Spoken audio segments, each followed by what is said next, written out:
G'day FoldUP friends, I'm Amy Carmody. If we haven't come across each other before, I am the creator of Amy Carmody Yoga, and today I wanted to give you a movement class with your FoldUP, give you some tips and maybe some inspiration on how you can use this incredible mat to support you.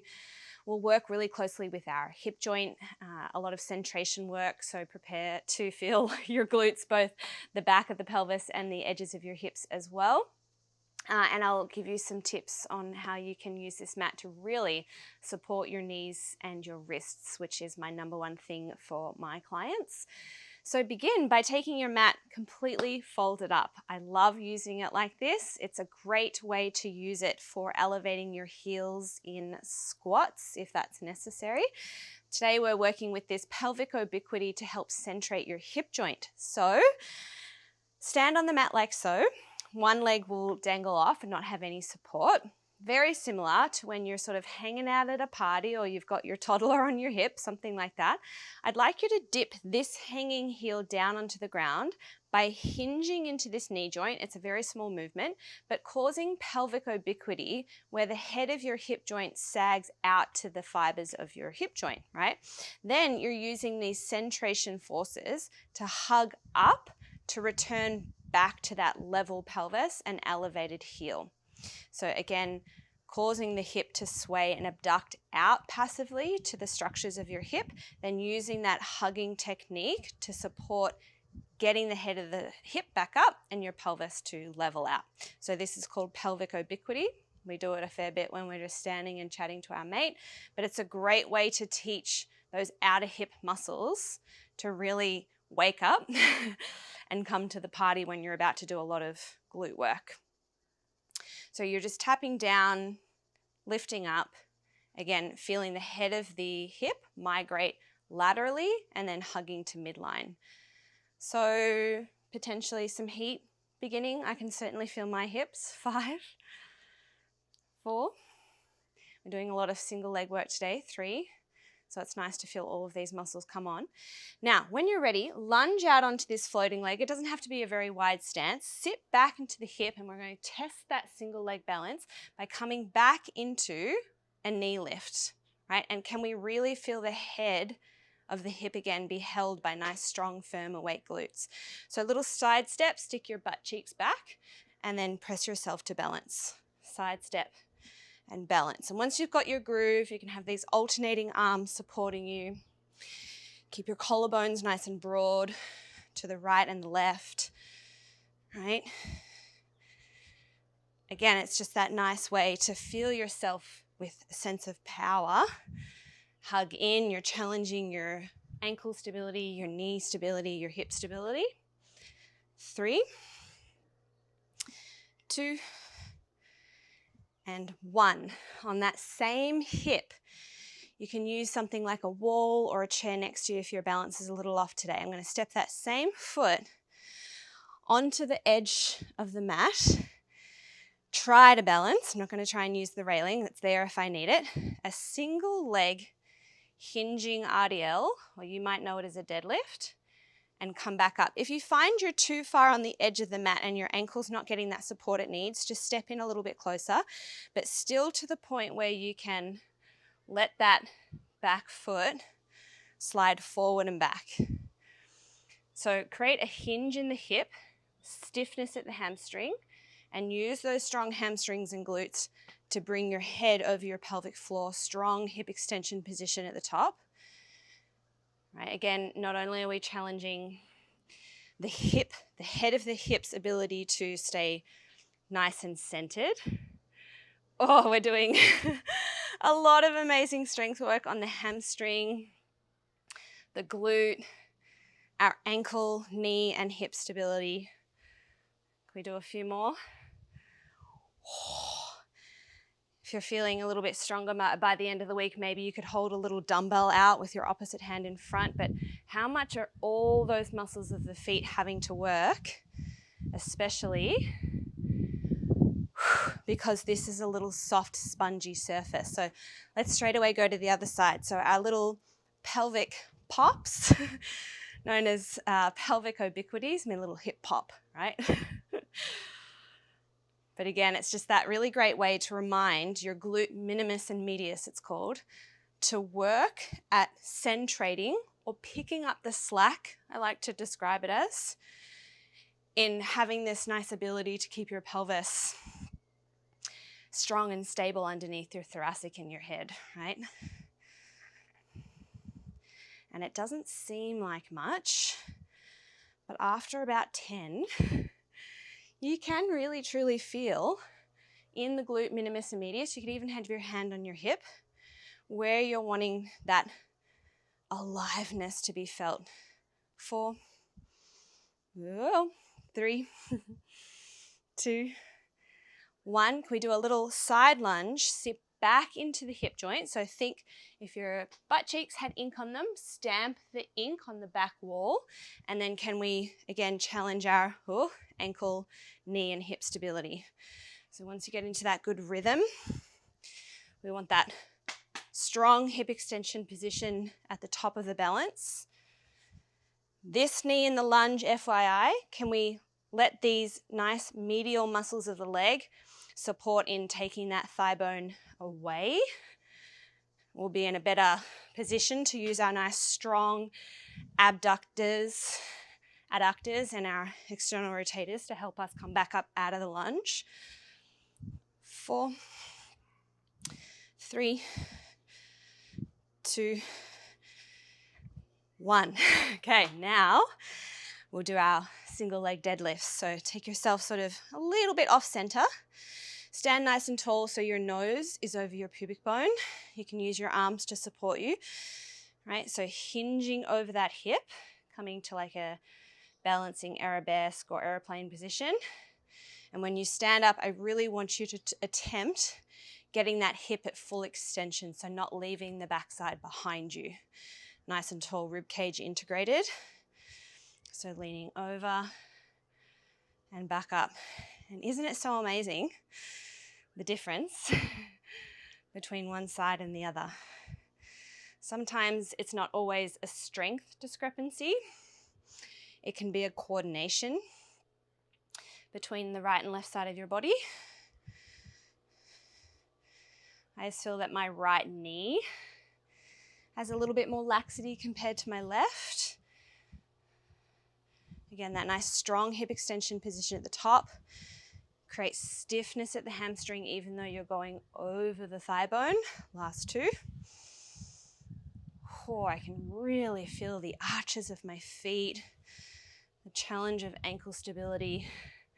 And 1. So we'll take the mat, open it up, and we are going to keep it a little bit folded, right?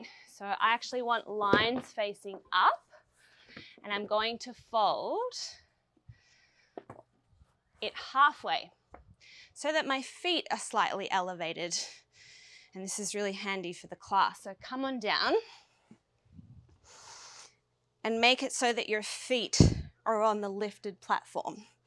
Hands hold similar to like a hamburger clasp. Yum, yum, yum. Lift your glutes just a little bit from the floor. Keep the rib cage integrated.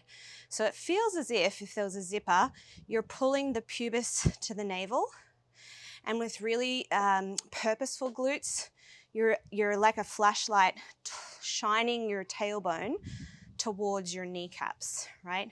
So we're not lifting the upper thoracic from the floor. We'll keep that integrated and just simply work on a nice low bridge, pure hip extension. Now, let your left foot feel confident and centered enough to begin peeling your right heel off. Hold your pelvis and elevating the knee over the hip. Remember to stay low so that you're working just glute rather than lumbar muscles. From here, tap your right heel to the ground. Lift it back up. So 8 to 10 heel taps as we work on that single leg glute strength and pelvic stability. 4, 3, 2. It's very similar to what we did at the beginning with that pelvic obliquity. I'm going to tuck my right ankle behind my left ankle, but also let my right butt cheek, just kiss the ground. See how I've twisted my waist and I've swayed my pelvis? Then can I use the strength of the left leg to lift myself back up and square my ASIS points? So I'm going to go under, it's like a thread the needle, and I'll lift back up. Under, and again, those outer glute muscles, glute max behind you, all have to work to bring that thigh bone up, but also turn the pelvis back to that original squared position. 3, 2, oh, my left glute. Come down on 1, but keep your right knee over your hip. Interlace your fingers behind your head, elbows come in, full breath. Exhale, lift up off your shoulders. Take your left palm to your right thigh. Make the thigh push into the hand, and then make the hand push into the leg. Can you take the fibers of the lower belly, pull them together like grad wrap, and pull down? Not just flatten your spine to the floor. I don't want you to do that.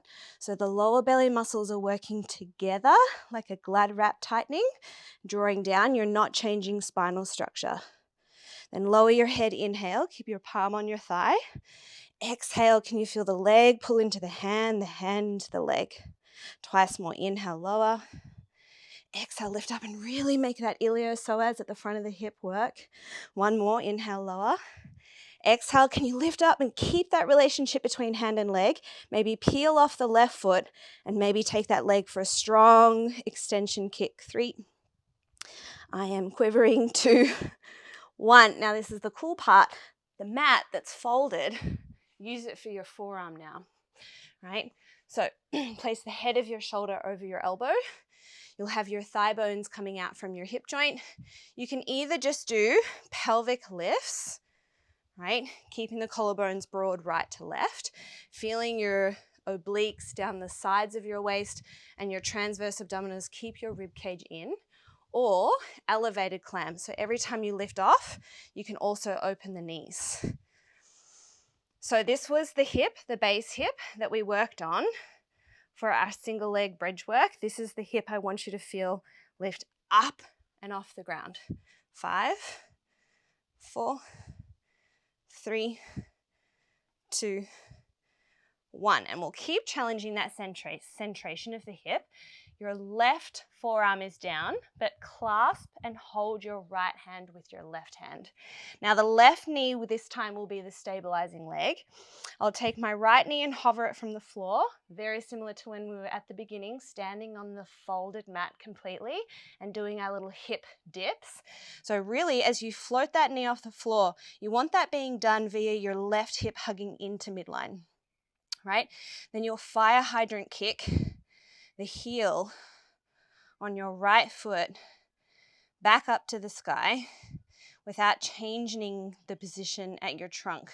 So try not to do that for me and that. We really want to isolate it to the glute, so keep your trunk still.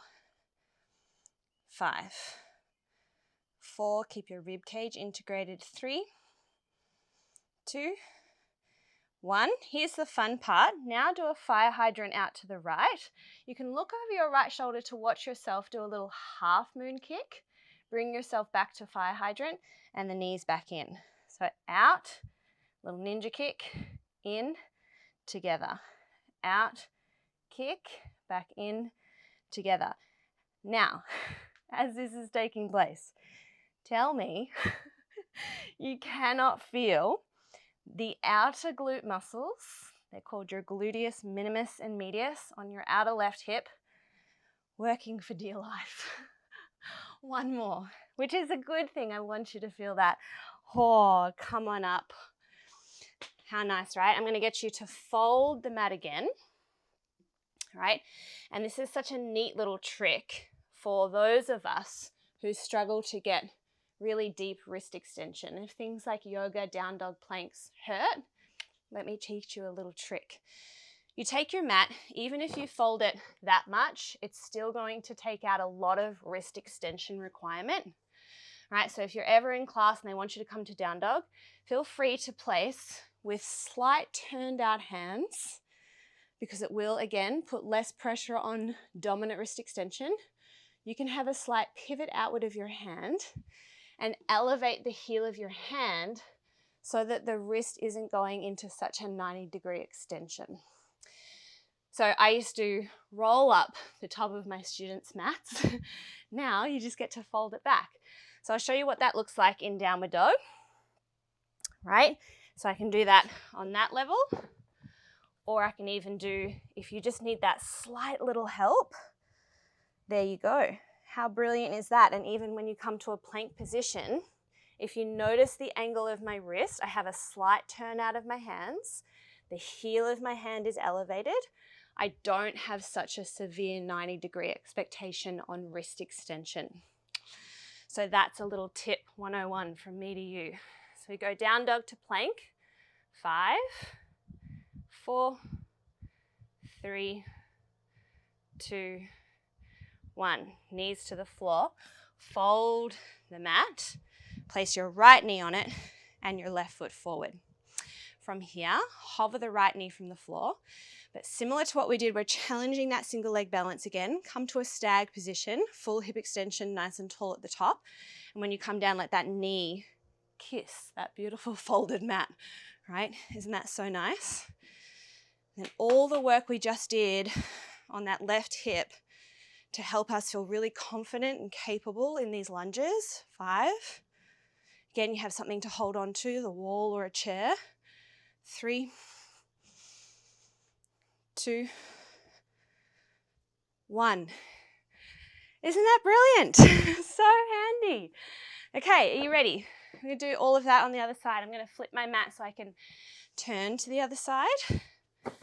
So remember, we're slightly elevating the heels for bridge. So let's do it. Let's come on down. This time it will be my right foot. So I'm going to lift into that low bridge. Keep pressing the right heel down. Stay low and hover left knee up. Right? And I don't want to try and let my pelvis turn yet. We're not there yet. The left heel simply taps and lifts. As I continue this solid lift through the pelvis, rib integration, right? And challenging that right hip in its single leg capability. 5, 4, 3, 2, last one. This is where we start to thread the needle. Can you hook the left ankle behind? Now tap.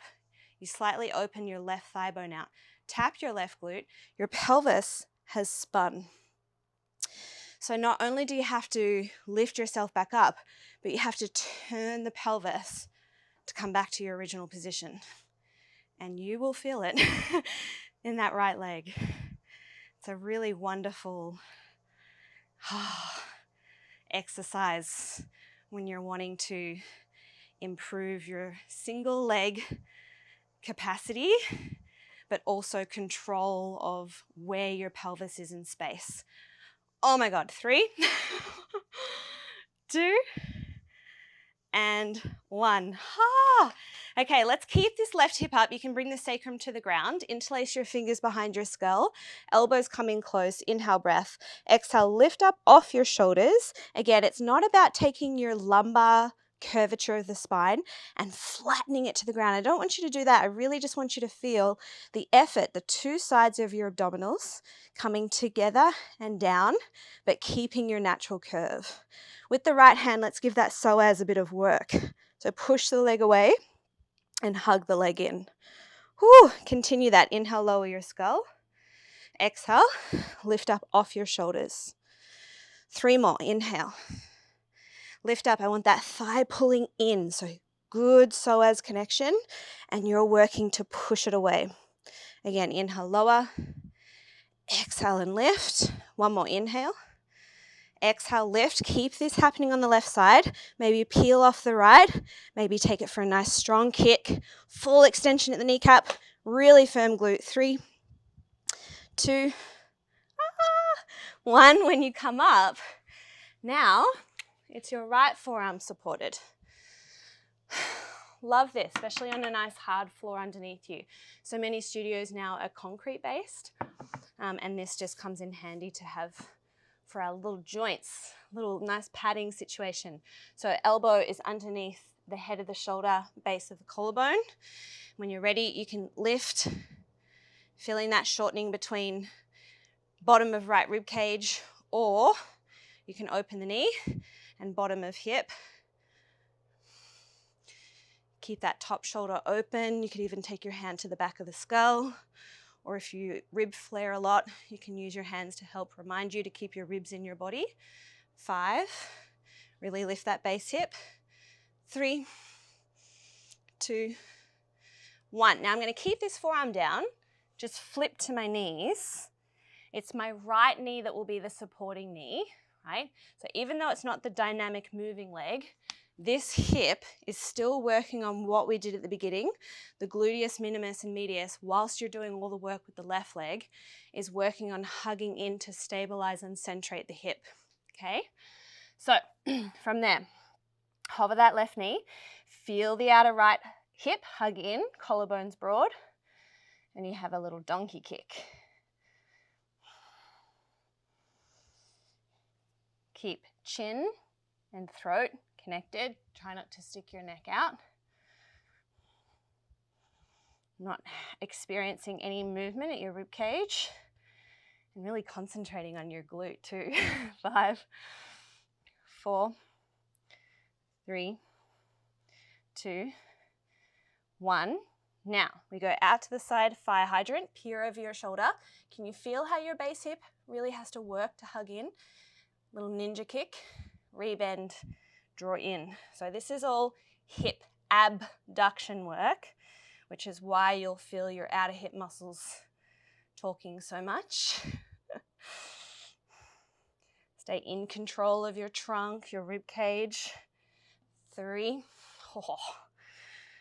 2, gonna feel this tomorrow. 1, well done. You can have a little cat-cow, and again, whether you're doing things on your forearms and nurturing your wrists at the moment, whether you do have limited or even just sensitive wrists, try that tip, right? The raised platform of the mat will minimize wrist extension, and the slight turnout should help too. So you can come and lift into a little stretch of downward dog. Oh, if you pedal the legs, you'll feel that release in the outer hips. And then you can test your plank, whether that's on your knees or off your knees. But have really purposeful with your fingers. That will help take some of the pressure off your wrists.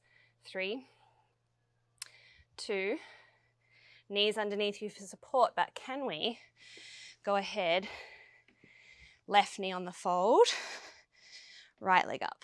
So this is where we want to see that all of the work we've done with our little tender glutes is paying off. So float that back knee, come into your stag position, and we'll tap the fold. When we come into that standing balance, this is what I want you to work on. Solid hip extension, but also solid hip hug. Okay, 5, 4, 3, 2, 1. Can you come back to folding the mat completely? So, I always find it so, what's the word I'm looking for? This way. Satisfying. The way that it folds up, right? Like putting your game of Monopoly away for the night, how it folds up. Genius. So let's come back to what we did at the beginning, but a little bit of oomph to finish. So float onto that foot. We've worked on all of that hip stability stuff. This time when you side lunge, switch change. Side lunge, switch change. 30 seconds. Remember, if you had ink on the back of your butt cheeks, I'd want you to stamp your hips back on an imaginary wall, or if there is a wall behind you. Halfway.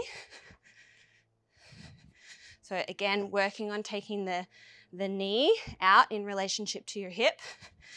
Make sure you land on the center of your mat. Isn't this such a cool little, it's like a step up, handy step up. 3, 2, and 1. Finishing off with single leg deadlifts. That will get the heart rate down a little bit, but just again, really work on that single leg ability. Maybe now that we're a little warmer, our range is a little deeper. Keep the knee in flexion. I don't want it to be a dead straight leg.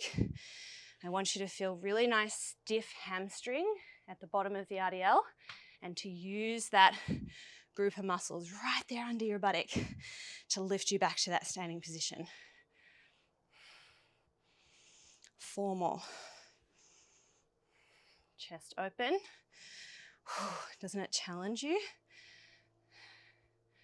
Last 2. And you have to work really hard on ankle and knee stability simultaneously. Okay, 8 to go. So think nose right over toes and back up. The muscle of the hamstring, which connects all the way up towards your glute, can you use that to lift you to hip extension? All right, and you will be a little wobbly, which is why you could have a chair or a railing to hold onto, a wall, because this is squishy, right? You'll be challenging your balance for sure, which is great for your ankle stability. For your toe mobility, your toes will have to wiggle around and mobilize and stretch out. 3. 2. And 1. Well done. If you'd like to, you can sit on your mat, elevate your pelvis, give yourself a little glute stretch while you're here. I hope that was a really fun class for you in terms of getting your glutes coming to the party and really feeling your hips.